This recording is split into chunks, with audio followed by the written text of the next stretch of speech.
So I think ನೀವು ಕೂಡ ಒಂದ್ಸಲ ಇದನ್ನ ಟ್ರೈ ಮಾಡಿ ನೋಡ್ಬೋದು.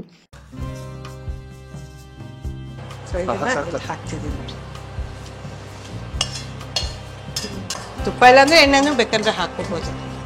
ಎಲ್ಲ ರೆಡಿ ಮಾಡ್ಕೊಂಡ್ಬಿಟ್ಟು ಇವಾಗ ಪುಡಿ ಎಲ್ಲ ಚೆನ್ನಾಗಿದೆ, ತುಂಬಾ ಕೆಂಪುಗೆ ಕಲರ್ಫುಲ್ ಆಗಿ ಬಂದಿದೆ. ಹೌದು. ಓಹೋ ನೋಡಿ, ಇದಕ್ಕೆ ಹಾಕಿ ನೋಡಿ, ಇವಾಗ ಕಲರ್ ಬಂತು. ಬಿಸಿಬೇಳೆ ಬಾತ್ ಬಂತು ನೋಡಿ. ಇವಾಗ ಇದಕ್ಕೆ ಹಾಕಲ್ಲ. ಕಲರ್ ನೋಡಿ ಹೆಂಗಿದೆ ಅಲ್ವಾ? ಮನೆಯಿಂದ ಮನೆಗೂ ಬೇರೆ ಬೇರೆ ರೀತಿಯ ಒಂದು ಹದ ಇರ್ತದೆ. ಇಲ್ಲಿ ಕೂಡ ಅದು ಕಾಣುತ್ತೆ.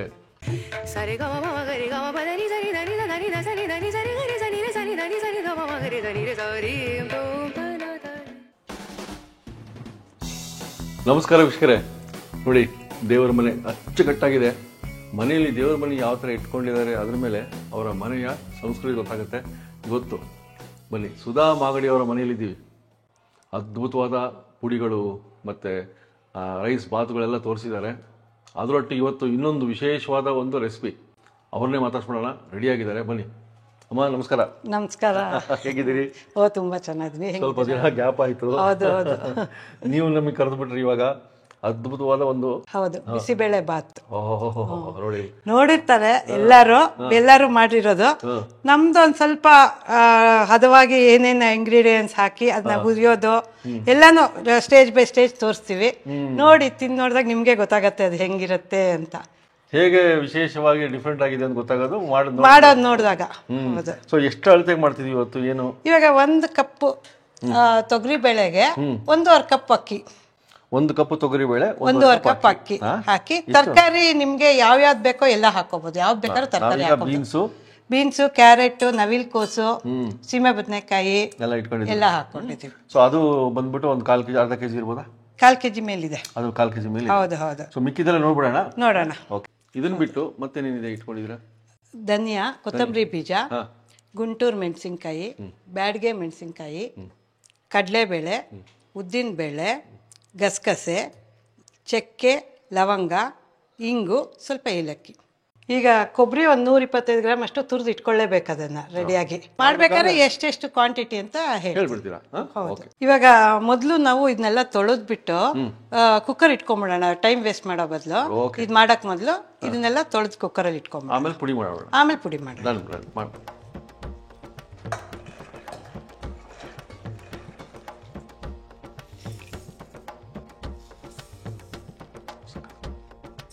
ಒಂದು ಬೇಳೆ ಹಾಕಿದ್ರೆ 1.5 ಅಕ್ಕಿ ಹಾಕ್ತಿವಿ.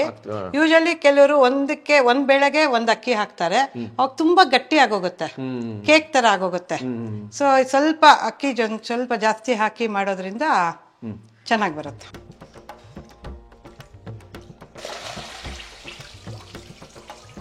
ಎಲ್ಲ ತೊಳ್ಕೊಂಡ್ರಿ?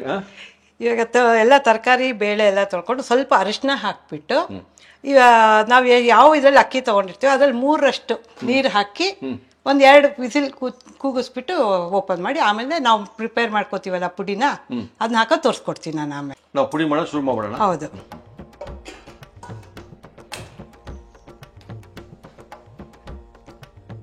ಇವಾಗ ಫಸ್ಟ್ ಕಡಲೆಬೇಳೆ ತಗೊಳ್ಳೋಣ. ಕಡಲೆಬೇಳೆ ಒಂದು 100 ಗ್ರಾಮ್ ಅಷ್ಟು ಕಡಲೆಬೇಳೆ ಹಾಕ್ತಾ ಇದ್ದೀನಿ. ಇದನ್ನ ಚೆನ್ನಾಗಿ ಹುರ್ಕೊಂಡು, ಎಣ್ಣೆ ಹಾಕದೆ ಹುರಿದ್ರೆ ನೀವು ಒಂದು ಸ್ವಲ್ಪ ದಿನ ಇಟ್ಕೋಬಹುದು. ಡ್ರೈ ರೋಸ್ಟ್ ಮಾಡಿದ್ರೆ ಸ್ವಲ್ಪ ದಿನ ಇಟ್ಕೋಬಹುದು. ಇವಾಗ ಇದು ಕಡಲೆಬೇಳೆ ಆಗಿದೆ, ಇದು ತೆಕ್ಕೊಂಬಿಡೋಣ. ಈಗ ಬೇಳೆ ಆಯ್ತು, ನೆಕ್ಸ್ಟ್ ಇವಾಗ ಉದ್ದಿನ ಬೇಳೆ. ಕಡಲೆಬೇಳೆ ಒಂದು 100 ಗ್ರಾಮ್ ಇಟ್ಕೊಂಡಿದ್ರೆ ಉದ್ದಿನ ಬೇಳೆ ಒಂದು 50 ಗ್ರಾಮ್, ಅರ್ಧ. ಅದನ್ನು ಚೆನ್ನಾಗಿ ಹುರ್ಕೋಬೇಕು. ಅದು ಹಾಕ್ಕೊಂಡು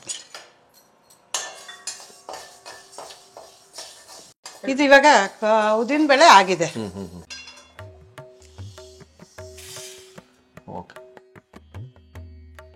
ಇವಾಗ ಉದ್ದಿನ ಬೇಳೆ ಆಯ್ತು. ಇವಾಗ ಕೊತ್ತಂಬರಿ ಬೀಜ, ಧನಿಯಾ 1 ಪಾವ್ ಅಷ್ಟು, ಅದನ್ನ ಹುರ್ಕೊಳ್ಳೋಣ. 1 ಪಾವ್ ಅಂದ್ರೆ 125 ಗ್ರಾಮೇ ಅದು ಬರೋದು. ಅದು ಓಕೆ. 1 ಪಾವು ಇದು ಧನಿಯಾ 125 ಗ್ರಾಮ್ ಬರುತ್ತೆ. ಹೌದು ಹೌದು, ವೇಟ್ ಕಡಿಮೆ ಇರೋದ್ರಿಂದ. ಇದನ್ನ ಚೆನ್ನಾಗಿ ಸ್ವಲ್ಪ ಹುರ್ಕೋಬೇಕು. ಇದು ಇವಾಗ ಆಗಿದೆ. ಕೊತ್ತಂಬರಿ ಬೀಜ ನಮ್ಮಂತ ಇದೆ. ಇದನ್ನು ಈ ಪ್ಲೇಟ್ಗೆ ಹಾಕೊಂಡ್ಬಿಡೋಣ.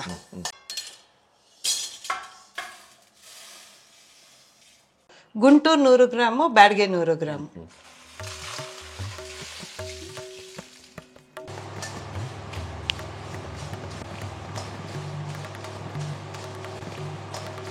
ಮೆಣಸಿನ್ಕಾಯಿ ಆಗಿದೆ. ಸೊ ಇದನ್ನ ತೆಗೆದ್ಬಿಟ್ಟು ಅಲ್ಲಿ ಹಾಕೊಳ್ಳೋಣ.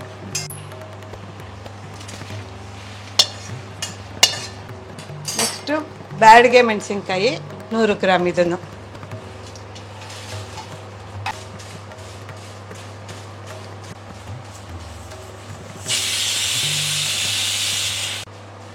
ಸ್ವಲ್ಪ ಮಾಡಿದ್ರೆ ಎಣ್ಣೆ ಹಾಕಿ ಹುರ್ಕೋಬೋದು, ಆದರೆ ಜಾಸ್ತಿ ದಿನ ಇಡೋಕ್ಕಾಗೋದಿಲ್ಲ. ಇಡಿ. ಕೆಂಪು ಮೆಣಸಿನ್ಕಾಯಿ ಆಗಿದೆ, ಗರ್ಗರಿಯಾಗೆ. ಬ್ಯಾಡ್ಗೆ ಆಯ್ತು. ಈಗ ಮಾಗಡಿ ಫುಡ್ ಪ್ರಾಡಕ್ಟ್ಸ್. ಈ ಪೌಡರ್ ಎಲ್ಲ ಸಿಗುತ್ತಲ್ಲ ಇದು? ಹೌದು, ಎಲ್ಲ ಸಿಗುತ್ತೆ. ಫೋನ್ ಮಾಡಿದ್ರೆ ಅವ್ರಿಗೆ ಮನೆಗೆ ಕೊರಿಯರ್ ಕಳಿಸ್ಕೊಡ್ತಾರೆ. ಹಾಕ್ತಿದ್ದೀನಿ. ನೆಕ್ಸ್ಟು ಗಸಗಸೆ ಒಂದು 40 ಗ್ರಾಮ್, 30-40 ಗ್ರಾಮು ಇಟ್ಕೊಂಡು ಅದನ್ನು ಹುರ್ಕೊಳ್ಳೋದು. ಗಸಗಸೆ ಇವಾಗ ಆಗಿದೆ ನೋಡಿ, ಕೆಂಪಗಾಗಿದೆ. ಇದನ್ನ ತೆಗೆದು ಇಟ್ಕೊಳ್ಳೋಣ ಸೈಡ್. ಚಕ್ಕೆ ಒಂದು 5 ಗ್ರಾಮ್ ಅಷ್ಟು ಚಕ್ಕೆ ಹಾಕ್ಕೊಂಡಿದ್ದೀನಿ. ಆಮೇಲೆ ಲವಂಗನೂ ಒಂದು 5 ಗ್ರಾಮ್ ಅಷ್ಟು ಹಾಕ್ಕೊಂಡಿದ್ದೀನಿ. ಇದಕ್ಕೆ ಒಂದು 6-7 ಏಲಕ್ಕಿ ಹಾಕಿದ್ರೆ ಸಾಕು. ಜೊತೆಗೆ ಸ್ವಲ್ಪ ಇಂಗು, ಎಲ್ಲಾನು ಸ್ವಲ್ಪ ಹುರ್ಕೊಳ್ಳೋಣ. ಇದಕ್ಕೆ ಒಂದು ಚೂರು 1 ಡ್ರಾಪ್ ಅಷ್ಟು ತುಪ್ಪ ಹಾಕ್ತೀನಿ ನಾನು. ಚಿಟ್ಟಿನಂಶ.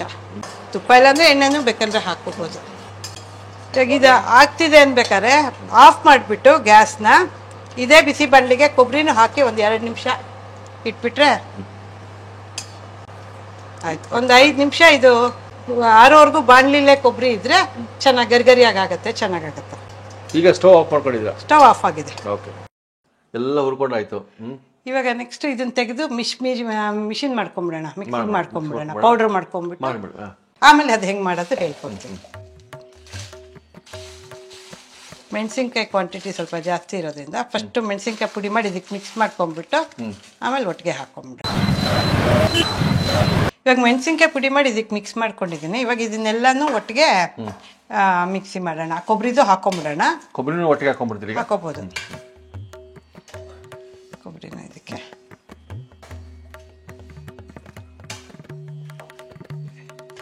ಇವಾಗ ಇದನ್ನ ಮಿಕ್ಸಿಗೆ ಹಾಕೊಳ್ಳಿ. ಎಲ್ಲ ರೆಡಿ ಮಾಡ್ಕೊಂಡ್ಬಿಟ್ಟು ಇವಾಗ ಪುಡಿ ಎಲ್ಲ ಚೆನ್ನಾಗಿದೆ, ತುಂಬಾ ಕೆಂಪುಗೆ ಕಲರ್ಫುಲ್ ಆಗಿ ಬಂದಿದೆ. ಹೌದು. ಸೊ ಇವಾಗ ನಮ್ಮ ಪುಡಿ ರೆಡಿ ಆಯ್ತು. ಇದನ್ನ ಇವಾಗ ನಾವು ಬಿಸಿಬೇಳೆ ಬಾತು ಹೆಂಗ್ ಮಾಡೋದು ಅಂತ ತೋರಿಸ್ಕೊಡ್ತೀನಿ. ಓಕೆ. ಇವಾಗ ಕುಕ್ಕರ್ ಇಟ್ಟಿದ್ದೀವಿ. ಹೌದು. ಇವಾಗ ಇದು ಸ್ವಲ್ಪ ವಿಸಿಲ್ ಇದಾಗಲಿ. ಇವಾಗ ಕುಕ್ಕರ್ ಅಕ್ಕಿ ಬೇಳೆ ತರಕಾರಿ ಬೆಂದಿದೆ, ಅದನ್ನ ತೆಗೆದು ಇವಾಗ ಓಹೋ ನೋಡಿ ರೆಡಿ ಆಗಿದೆ ಆಲ್ಮೋಸ್ಟ್. ಇವಾಗ ಒಂದು ಒಗ್ಗರಣೆ ಮಾಡ್ಕೊಳ್ಳೋಣ. ಅದಕ್ಕೆ ಕ್ಯಾಪ್ಸಿಕಮ್, ಒಂದು ಕ್ಯಾಪ್ಸಿಕಮ್ ತಗೊಂಡ್ರಾ? ಒಂದು ಕ್ಯಾಪ್ಸಿಕಮ್ ತಗೊಂಡಿದ್ದೀನಿ. ಇದು ಫಸ್ಟೇ ಹಾಕ್ಬೋದು ಅಥವಾ ಲಾಸ್ಟಲ್ಲಾದರೂ ಹಾಕ್ಬೋದು. ಸೊ ನಾ ಇದೇ ಇಟ್ಕೊಂಡಿರೋದ್ರಿಂದ ಇವಾಗಲೇ ಹಾಕ್ಬಿಡ್ತೀನಿ. ಇವಾಗ ಒಂದೂವರೆ ಸ್ಪೂನ್ ಅಷ್ಟು ಎಣ್ಣೆ ಹಾಕಿ, ಕಡಲೆಕಾಯಿ ಎಣ್ಣೆ ಹಾಕ್ತಾ ಇದ್ದೀನಿ. ಈಗ ಇದಕ್ಕೆ 1 ಸ್ಪೂನ್ ಅಷ್ಟು ಸಾಸಿವೆ. ಇದು ಚಟ ಅಂತಿದೆ. ಇವಾಗ ಕ್ಯಾಪ್ಸಿಕಮ್ ಹಾಕೊಳ್ಳೋಣ.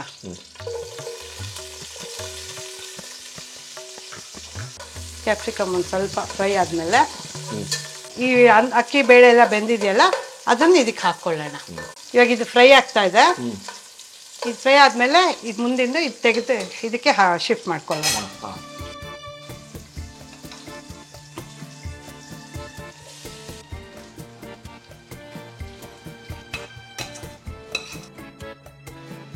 ಇವಾಗ ಇದಕ್ಕೆ ಸುಮಾರು ಒಂದು 3-4 ಲೋಟ ನೀರು ಹಾಕ್ಬೇಕು.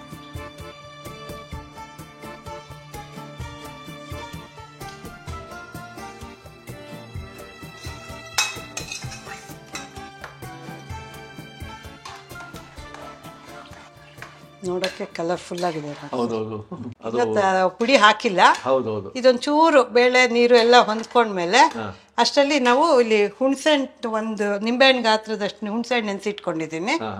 ಅದನ್ನ ರಸ ತೆಗೆದಿಟ್ಕೊಳ್ಳೋಣ. ಅದೇ ಇದಕ್ಕೆ ಪುಡಿ ಹಾಕ್ಬಿಟ್ಟು ಎಷ್ಟು ಹಾಕ್ಬೇಕು ಹೇಳ್ತೀನಿ ನಾನು. ಇವಾಗ ಹುಣಸೆ ರಸ ತೆಗೆದಿಟ್ಕೊಂಡಿದ್ದೀವಿ, ಅದಕ್ಕೆ ಒಂದು 4-5 ಸ್ಪೂನು ಈಗ ಹಾಕ್ಬಿಟ್ಟು ನೀವು ಒಂಚೂರು ಟೇಸ್ಟ್ ನೋಡಿ ಬೇಕು ಅಂದರೆ ಇನ್ನೊಂಚೂರು ಹಾಕೋಬೋದು. ಇದನ್ನು ಮಿಕ್ಸ್ ಮಾಡೋದು. ಇನ್ನೊಂದು ಲೋಟ ಇದು ನೀರು ಇದಕ್ಕೆ ಸೇರಿಸಿ ಪುಡಿ.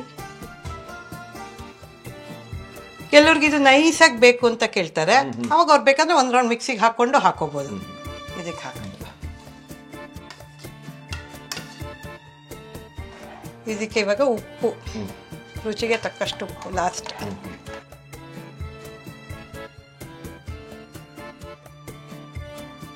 ರುಚಿಗೆ ತಕ್ಕಷ್ಟು ಉಪ್ಪು.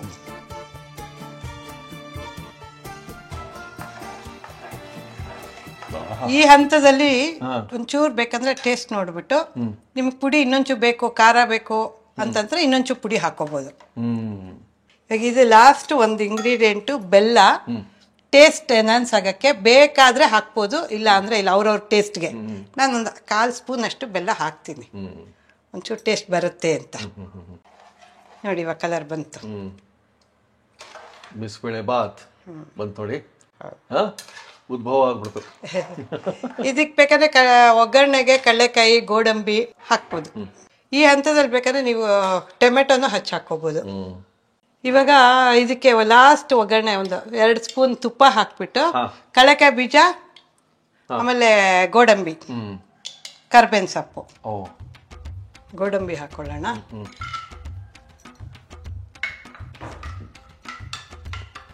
ಕಡಲೆಕಾಯಿ ಸ್ವಲ್ಪ ಹಾಕ್ತೀನಿ.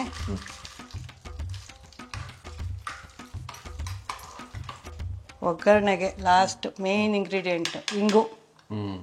ಇಂಗು ಇಲ್ದಿದ್ರೆ ನಮ್ಮ ಮನೆಗಳಲ್ಲಿ ಅಡುಗೆನೇ ಇದೇ ಇರಲ್ಲ. ಕರ್ಬೇವಿನ ಸೊಪ್ಪು ಹಾಕ್ಬಿಟ್ಟು ಇದಕ್ಕೆ ಹಾಕ್ಬಿಡೋದು ಅಷ್ಟೇ.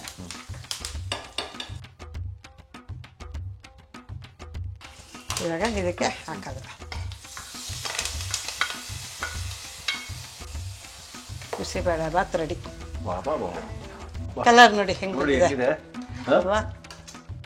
ಬೂಂದಿ ಜೊತೆ ಅಥವಾ ರಾಯ್ತಾ ಜೊತೆ ತಿನ್ನಕ್ಕೆ ತುಂಬ ಚೆನ್ನಾಗಿರುತ್ತೆ. ಮಾಡಿ ಮಸಾಲ ನೀವು ಹೇಳ್ತಾ ಇದ್ರಿ ಯಾವಾಗಲೂ ಮಾತಾಡ್ತಾ ರೆಡಿಮೇಡ್ ಎಲ್ಲ ಸಿಗುತ್ತೆ ಅಂತ. ಹೌದು. ಈಗ ಫಾರಿನಲ್ಲಿ ಮಕ್ಕಳು ಓದಕ್ಕೆ ಹೋಗ್ತಾರೆ ಅಥವಾ ಕೆಲ್ಸಕ್ಕೆ ಹೋಗೋರ್ಗೆ ಅರ್ಜೆಂಟ್ ಇರುತ್ತೆ, ಅವ್ರಿಗೆ ಬಿಸಿಬೇಳೆ ಬಾತ್ ಮಾಡ್ಕೊಳಕ್ಕೆ ಇಷ್ಟೊಂದು ಪ್ರೋಸೆಸ್ ಮಾಡಕ್ಕೆ ಅವ್ರಿಗೆ ರೆಡಿ ಇರಲ್ಲ. ಈಗ ನಾವೇನು ಮಾಡ್ತೀವಿ, ರೆಡಿ ಟು ಕುಕ್ ಅಷ್ಟೇ. ಅಂದರೆ ಬೇಳೆ, ಬಿಸಿಬೇಳೆ ಬಾತ್ ಪುಡಿ, ಅಕ್ಕಿ, ಉಪ್ಪು, ಹುಣಸೆ ಹಣ್ಣು ಎಲ್ಲ ಏನೇನು ಬೇಕೋ ಎಲ್ಲ ಹಾಕಿ ಕವರಲ್ಲಿ ಕೊಡ್ತೀವಿ. ಅದಕ್ಕೆ ಇನ್ಸ್ಟ್ರಕ್ಷನ್ಸು ಕೊಡ್ತೀವಿ ಹೆಂಗೆ ಮಾಡೋದು ಅಂತ. ಅದರಲ್ಲಿ ನಿಮ್ಗೆ ಬೇಕಂದರೆ ವೆಜಿಟೇಬಲ್ಸ್ ಹಾಕ್ಕೊಂಡು ಮಾಡ್ಬೋದು. ಅದ್ರ ಜೊತೆಗೆ ನಾವು ಕಡಲೆಕಾಯಿ ಬೀಜ, ಗೋಡಂಬಿ ಅದೆಲ್ಲ ಹಾಕಿರ್ತೀವಿ ನಾವು. ಇಲ್ಲ ಅಂದರೆ ಬರೀ ಅದನ್ನೇ ಇಟ್ಕೊಂಡು ಕೂಗಿಸ್ಕೊಂಡ್ರು ಆಗೋದು. ಬಿಸಿಬೇಳೆ ಬಾತ್ ರೆಡಿ. ಒಂದು 3 ವಿಸಿಲ್ಸ್ ಮಾಡ್ಕೊಂಬಿಟ್ರೆ ನೀರು ಮೆಜರ್ಮೆಂಟ್ ಕೊಟ್ಟಿರ್ತೀವಿ ನಾವು, ಎಷ್ಟಕ್ಕೆ ಎಷ್ಟು ಅಂತ ಹಾಕ್ಬಿಟ್ರೆ ನಿಮಗೆ ಬಿಸಿಬೇಳೆ ಬಾತ್ ರೆಡಿ.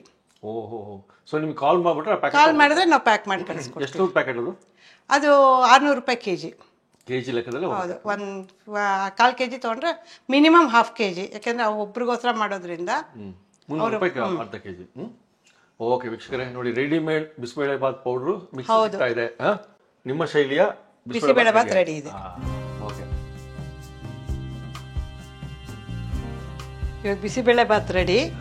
ಪುಡಿ ನಾವಿವಾಗ ಅವಾಗಲೇ ಇಂಗ್ರೀಡಿಯೆಂಟ್ಸ್ ಎಲ್ಲ ಹೇಳಿದ್ವಲ್ಲ ಎಷ್ಟೆಷ್ಟು ಅಂತ, ಒಂದು 600 ಗ್ರಾಮ್ ಅಷ್ಟು ಪುಡಿ ರೆಡಿ ಆಗಿರುತ್ತೆ. ಬಿಸಿಬೇಳೆ ಕೂಡ ಈಗ ರೆಡಿ. ಜೊತೆಗೆ ಒಂದು ರಾಯ್ತಾ ಬೂಂದಿ ಜೊತೆ ತಿಂದ್ರೆ ಓಕೆ. ನೋಡಿ ಆಗ್ಲೇ ಒಂದ್ ಸ್ವಲ್ಪ ಒಂದು ಹದ ಬಂದ್ಬಿಟ್ಟಿದೆ. ಇದು ಮಾಗಡಿ ಫುಡ್ ಪ್ರಾಡಕ್ಟ್ಸ್, ಅದರ ಒಂದು ಪೌಡರ್ ಇದು ಸ್ಪೆಷಲ್ಲು. ಅದಕ್ಕೋಸ್ಕರ ನಾವು ಬಂದಿರೋದು ಇವತ್ತು. ಅದ್ರದ್ದು ಪುಡಿ ನೋಡ್ಬಿಟ್ರಿ, ಪ್ಲಸ್ಸು ಬಿಸಿಬೇಳೆ ಬಾತು ರೆಡಿಮೇಡು ಸಿಗುತ್ತೆ ಇವತ್ತು ನಮಗಿಲ್ಲಿ. ಬಿಸಿ ಬಿಸಿಯಾದ ಬಿಸಿಬೇಳೆ ಬಾತ್ ಸಿಕ್ಕಿದೆ. ಬೂಂದಿ ಒಟ್ಟಿಗೆ ರೈತ ಒಟ್ಟಿಗೆ ನೀವು ಬೇಕಾದ್ರೆ ತಿನ್ಕೊಳ್ಳಿ, ನಾನು ತಿನ್ನಲ್ಲ. ಯಾಕಂದರೆ ಇದ್ರದ್ದೊಂದು ಆ್ಯಸ್ ಇಟ್ ಈಸ್ ಒಂದು ಟೇಸ್ಟ್ ನೋಡ್ಬಿಡೋಣ. ಅದ್ಭುತವಾದ ಒಂದು ಬಿಸಿಬೇಳೆ ಬಾತು.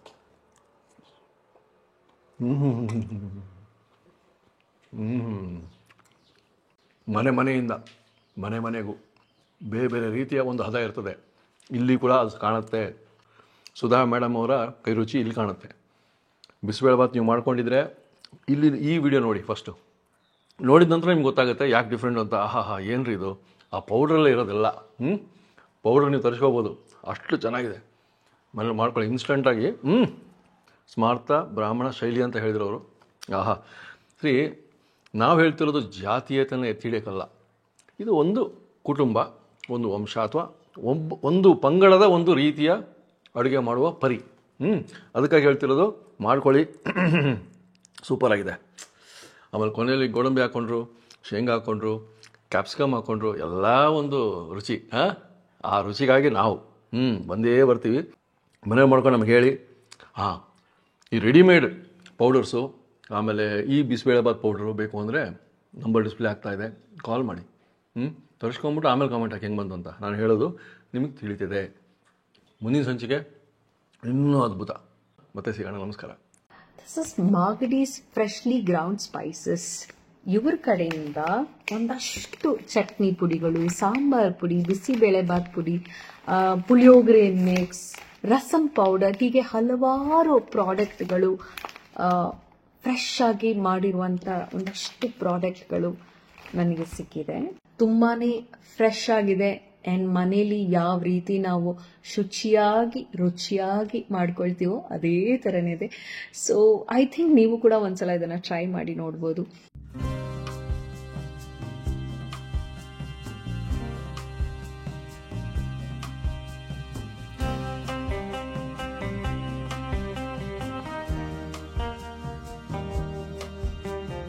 ಇನ್ನೂ ಅನೇಕ ಸ್ವಾದಿಷ್ಟ ರೆಸಿಪಿಗಳಿಗಾಗಿ ಸಬ್ಸ್ಕ್ರೈಬ್ ಮಾಡುವುದನ್ನು ಮರೆಯಬೇಡಿ.